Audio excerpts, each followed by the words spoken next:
अस्सलाम वालेकुम मोअज़्ज़िज़ तलबा व तालिबात। मेरा नाम सैयद कमर अब्बास है। मोअज़्ज़िज़ तलबा व तालिबात, आज हम हवा के रास्ते के बकिया हिस्सों के बारे में इल्म हासिल करेंगे। आज हम ट्रेकिया के बारे में जानेंगे और ट्रेकिया के अलावा बाकी हिस्सों के बारे में भी तफसील से जानेंगे। तो आइए उनके बारे में जानने के लिए चलते हैं ग्लास बोर्ड की जानिब। अस्सलाम वालेकुम मोअज़्ज़िज़ तलबा व तालिबात। तो हम पढ़ रहे थे हवा का रास्ता। गुज़िश्ता लेक्चर में हमने हवा के रास्ते के 3 हिस्सों के बारे में इल्म हासिल किया। सबसे पहले हमने पढ़ा था नेज़ल कैविटी के बारे में, जो कि हवा के रास्ते का सबसे पहला हिस्सा था। फिर हमने फेरिंक्स के बारे में पढ़ा और फिर हमने लेरिंक्स के बारे में पढ़ा। आज हम हवा के रास्ते के बकिया हिस्सों के बारे में पढ़ते हैं और उसमें से सबसे पहले हम पढ़ेंगे ट्रेकिया के बारे में, जो कि हवा के रास्ते का सबसे लंबा हिस्सा है और बहुत ही अहम हिस्सा है ट्रेकिया।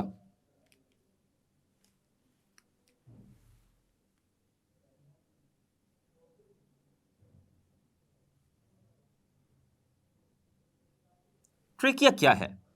ट्रेकिया एक लंबी हवा की नाली है। ट्रेकिया 12 सेंटीमीटर लंबी हवा की नाली है। ये 12 सेंटीमीटर लंबी हवा की नाली है,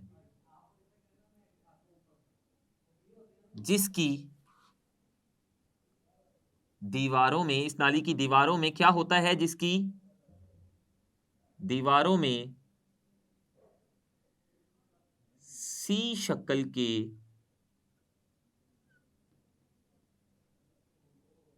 कार्टिलेज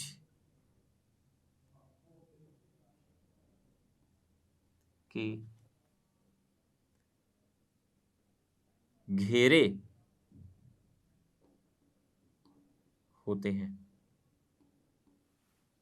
आइए देखते हैं। तो ये जो लेरिंक्स था, लेरिंक्स के नीचे तकरीबन 12 सेंटीमीटर लंबी एक नाली होती है, उसे ट्रेकिया कहते हैं। ये नाली, इस नाली की दीवारों में कार्टिलेज होता है। कार्टिलेज एक सख्त कनेक्टिव टिश्यू है। इसके बारे में आपने 9वीं जमात के बाब नंबर 4 में पढ़ा होगा। इसमें आपने पढ़ा होगा कार्टिलेज एक सख्त कनेक्टिव टिश्यू है, लेकिन ये हड्डी से कम सख्त होता है। इसी टिश्यू के सी शक्ल के घेरे ट्रेकिया की दीवार में मौजूद होते हैं, जो ट्रेकिया को, इस नाली को सिकुड़ने नहीं देते। इन सी शक्ल के घेरों का फेल क्या है? इसने ट्रेकिया की नाली को सिकुड़ने नहीं देना, जो कि बहुत अहम किरदार है इन सी शक्ल के घेरों का। और ये कार्टिलेज सख्त कार्टिलेज से बने होते हैं, जिसकी वजह से ट्रेकिया की दीवार या ट्रेकिया सिकुड़ती नहीं है और हवा की नाली बंद नहीं होती। तो ये हमने ट्रेकिया के बारे में पढ़ा। ट्रेकिया एक बहुत ही अहम मुख्तसर सवाल है जो आपसे इम्तिहानात में पूछा जा सकता है, तो आपने इसको अच्छे से याद करना है। और आपसे पूछा जा सकता है कि ट्रेकिया की दीवार में जो कार्टिलेज होता है वो किस शक्ल का होता है? सी शक्ल के घेरे का होता है, डी शक्ल का होता है, या किसी और शक्ल का? तो आप बताएंगे कि सी शक्ल के घेरे क्या कार्टिलेज ट्रेकिया की दीवार में मौजूद होता है, जो ट्रेकिया की दीवार को या ट्रेकिया की नाली को सिकुड़ने नहीं देता। अगर ट्रेकिया की नाली सिकुड़ गई तो हवा फेफड़ों में नहीं जाएगी, जिससे इंसान की मौत वाक़या हो सकती है। तो इन सी शक्ल के घेरों का, जो कि ट्रेकिया की दीवार में होते हैं, बड़ा अहम किरदार है। आइए हम बना लेते हैं कुछ। ये आप देख सकते हैं, ये सी शक्ल के घेरे आप ट्रेकिया की दीवार में देख सकते हैं। इससे अगला जो हिस्सा है हवा के रास्ते का, वो है ब्रोंकाई। ये जो ट्रेकिया है, ट्रेकिया जैसे ही सीने में दाखिल होती है तो सीने में जाकर ट्रेकिया 2 छोटी नालियों में तकसीम हो जाती है। इन 2 छोटी नालियों को, जो ट्रेकिया के तकसीम होने से बनती है, हम ब्रोंकाई कहते हैं। तो ब्रोंकाई हवा के रास्ते का जो अगला हिस्सा है, ब्रोंकाई।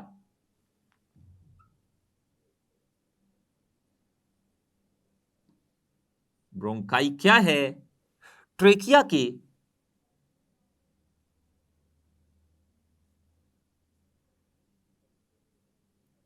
तकसीम होने से दो छोटी नालियां, आप देख सकते हैं ट्रेकिया के तकसीम होने से दो छोटी नालियां बनी गुलाबी रंग की। इन्हें नालियां बनती हैं, इन्हें ब्रोंकाई कहते हैं।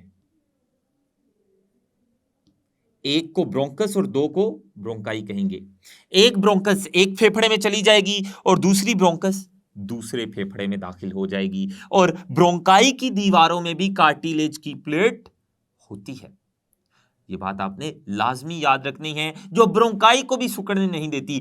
जो कार्टिलेज है एक सख्त टिश्यू है, लेकिन हड्डी से कम सख्त है। ये जिस चीज में भी पाया जाएगा उसको सिकुड़ने नहीं देगा। तो कार्टिलेज ब्रोंकाई की दीवारों में भी मौजूद होता है, प्लेट की शक्ल में। अगला हिस्सा है जो हवा के रास्ते का, वो है ब्रोंक्यूल्स।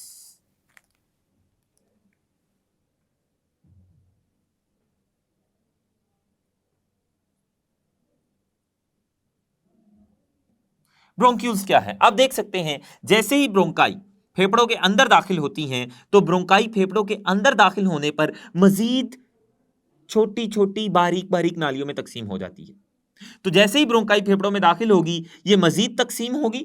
तो ब्रोंकाई के तकसीम होने से जो मजीद छोटी छोटी और बारीक बारीक नालियां बनती हैं, जो ब्रोंकाई से भी बारीक होती हैं, आप देख सकते हैं, उन्हें हम ब्रोंक्यूल्स कहेंगे। तो ब्रोंक्यूल्स क्या है, इनकी तारीफ भी लिख लें। ब्रोंकाई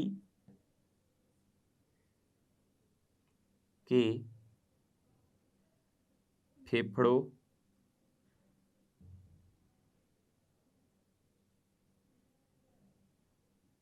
में तकसीम दर तकसीम होने से बहुत बारीक नालियां बनती हैं, जिनको ब्रोंक्यूल्स कहते हैं। और एक बात आपने जो याद रखनी है, ब्रोंक्यूल्स निहायत ही बारीक नालियां हैं और इनकी दीवारों में कार्टिलेज मौजूद नहीं होता, और ये निहायत ही बारीक नालियां होती हैं। ब्रोंक्यूल से अगला जो हिस्सा है हवा के रास्ते का, वो है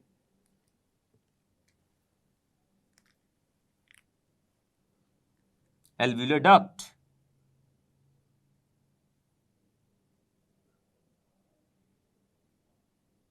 एल्व्यूलर डक्ट्स। एल्व्यूलर डक्ट्स क्या हैं? आप देख सकते हैं ब्रोंक्यूल्स का जहां पर इख्तिताम हो रहा है, ये बारीक बारीक गुलाबी रंग की आपको बारीक बारीक नालियां नजर आ रही होंगी, इनको हमने ब्रोंक्यूल्स कहा था। इन ब्रोंक्यूल्स के इख्तिताम पर, जहां पर इनका इख्तिताम हो रहा है, इनके इख्तिताम पर, इनके इख्तितामी सिरों पर आपको इनसे भी बारीक नीले रंग की ट्यूब्स या नालियां नजर आ रही होगी, बहुत बारीक बहुत छोटी। इनको हम एल्व्यूलर डक्ट्स कहते हैं। तो एल्व्यूलर डक्ट्स कहाँ मौजूद होती हैं? ये ब्रोंक्यूल्स के इख्तितामी सिरों पर मौजूद होती हैं, और इन्हीं एल्व्यूलर डक्ट्स के सिरों पर हवा की थैलियां मौजूद होती हैं, और उन हवा की थैलियों को एल्वियोलाई कहते हैं। ये जो आप ब्रोंक्यूल्स देख रहे हैं, ब्रोंक्यूल्स के इख्तितामी सिरों पर आपको नीले रंग की छोटी छोटी ट्यूब्स या बारीक या नालियां नजर आ रही हैं। इन बारीक नालियों या छोटी छोटी नीले रंग की जो ट्यूब्स हैं, जो कि ब्रोंक्यूल्स के इख्तितामी सिरों पर हैं, इन्हें एल्व्यूलर डक्ट्स कहते हैं। और इन्हीं एल्व्यूलर डक्ट्स के सिरों पर हवा की थैलियों का गुच्छा होता है। आप देख सकते हैं ये जो हवा की थैलियों का गुच्छा नजर आ रहा है, एल्व्यूलर डक्ट्स, कहाँ खुल रही हैं? ये जो एल्वियोलर डक्ट्स हैं, ये जो बारीक नालियां हैं, ये हवा की थैलियों के गुच्छे के अंदर खुलती हैं और इस गुच्छे में मौजूद हवा की थैलियों को एल्वियोलाई कहते हैं, जो कि हवा के रास्ते का आखिरी हिस्सा था। तो एल्वियोलर डक्ट्स क्या हैं? एल्वियोलर डक्ट्स ये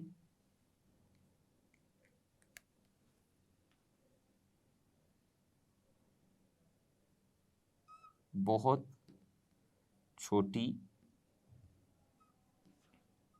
ट्यूब्यूल्स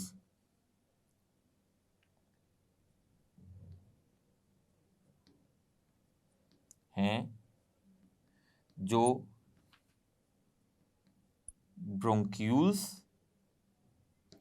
के इख्तितामी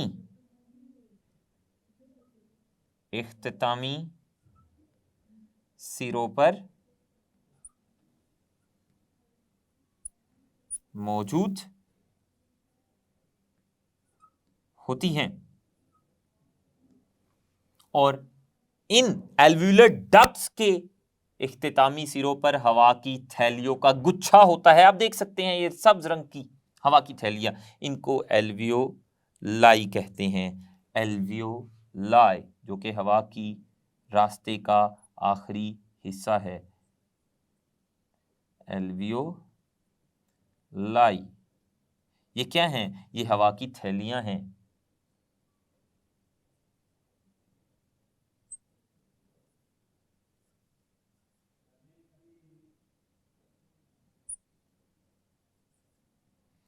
और इनके अंदर एल्वियोलर डक्ट खुलती है। इन्हीं के अंदर ये जो छोटी छोटी ट्यूब्यूल्स हैं बारीक बारीक, वो इन्हीं के अंदर खुलेंगी। एल्वियोलर डक्ट्स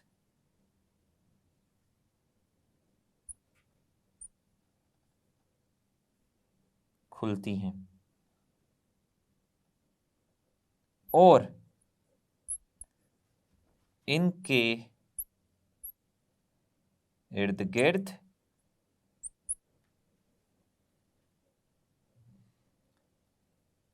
खून की नालियां, खून की नालियों का गिलाफ होगा। यानी एल्वियोलाई को बहुत सारी छोटी छोटी खून की नालियों ने घेरा होगा। अगर हम एल्वियोलाई को अगर और वाज़िया करके इसकी डायग्राम बनाएं तो कुछ इस तरह से होगी। ये एल्वियोलाई की डायग्राम में ज़रा और वाज़िह करके बनाने लगा हूं ऊपर की जानिब।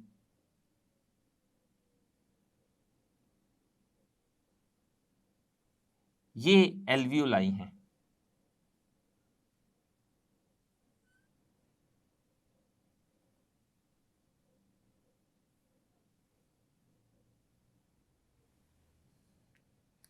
और ये एल्वियोलाई, ये बहुत सारी एल्वियोलाई हैं, ये बहुत सारी हवा की थैलियां जो एक दूसरे के साथ मिली हुई हैं।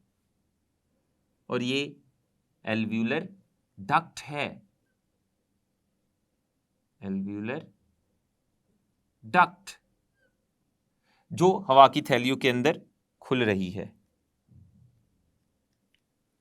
तो ये जो एल्वियोलाई आपको नजर आ रही हैं, इन एल्वियोलाई के इर्द गिर्द खून की नालियों का गिलाफ होता है, यानी इनको खून की नालियों ने घेरा हुआ होता है। जैसा कि आप देख सकते हैं, ये जो मैं एक गुलाबी रंग की नाली बना रहा हूं, ये खून की नाली है और इन खून की छोटी छोटी नालियों ने एल्वियोलाई को, हवा की नालियों को घेरा हुआ है। आप देख सकते हैं ये कैपिलरीज हैं।